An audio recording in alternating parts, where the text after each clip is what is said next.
This is MVCC's Topic Circles. Okay, hello. What is your name and what type of diagnosis do you have? I am Dr. Melissa Barlett, and I have fibromyalgia and ADHD.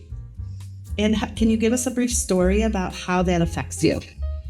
Yeah, fibromyalgia is a chronic pain muscle fatigue disorder that I realized that I had somewhere near the end of high school. I didn't know what it was at that point, and worsened into college. I had acquired a few injuries that sort of never went away.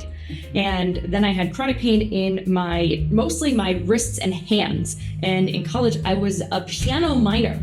And so I realized it fairly rapidly that I couldn't play as much as I wanted to.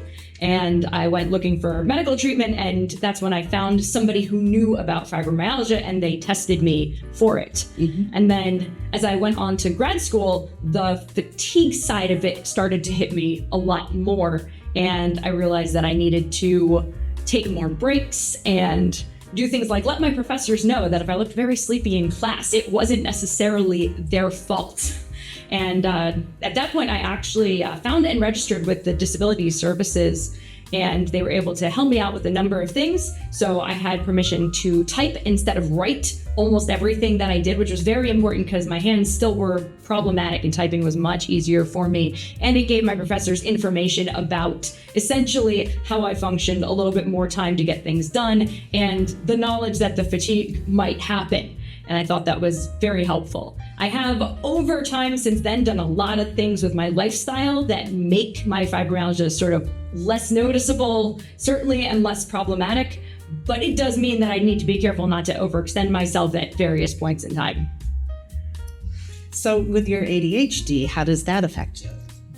My ADHD is interesting because although ADHD is always a lifelong disorder, it was a very late diagnosis for me. So I only found out officially that I had ADHD a few years ago.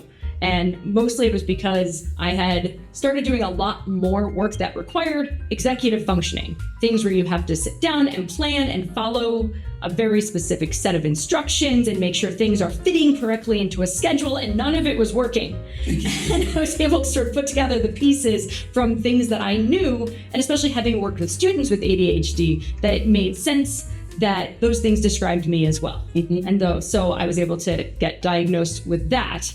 And that is very different. And I think one of the reasons also I didn't notice I had ADHD for a long time was because the fatigue from the fibromyalgia counteracts some of the hyperactivity of the ADHD. And as soon as I cleared up some of my fibromyalgia stuff, it was very noticeable how much energy I had, but how little I could focus it.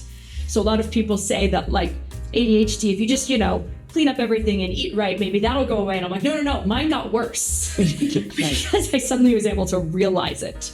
But the nice thing about that is that now that I have a diagnosis, I know a little bit more about how to work with that. So again, there are things that I can do to improve it. I take Adderall, which is helpful, but it certainly doesn't solve everything. I've had to do a lot of other work with myself, with figuring out what things I'm better at and which things I should delegate to other people, which is a pretty important skill for that. And I'm currently working with a behavioral therapist who can help me figure out sort of how to make my life work better with my ADHD. Well, and I see a lot of strengths for you with the ADHD in some respects and how it balances for you. Oh, for sure. ADHD is interesting because there are some things that work very well. People with it actually can do a lot of very specific focused work for a period of time and produce a lot of output, which is very interesting. Also, people ADHD tend to have this sort of widespread, free-flowing, connect the dots kind of thing that a lot of people don't. What we're very bad at typically is the follow-through.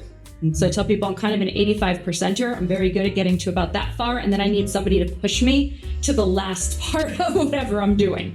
So you feel comfortable in talking to different people about maybe not your diagnosis, but how to help you. Definitely how to help me. I will tell most people, especially around here, about that kind of thing because I think it's helpful and useful, but I don't always. Sometimes it's just that this is the thing I'm not good at. Can somebody make that happen?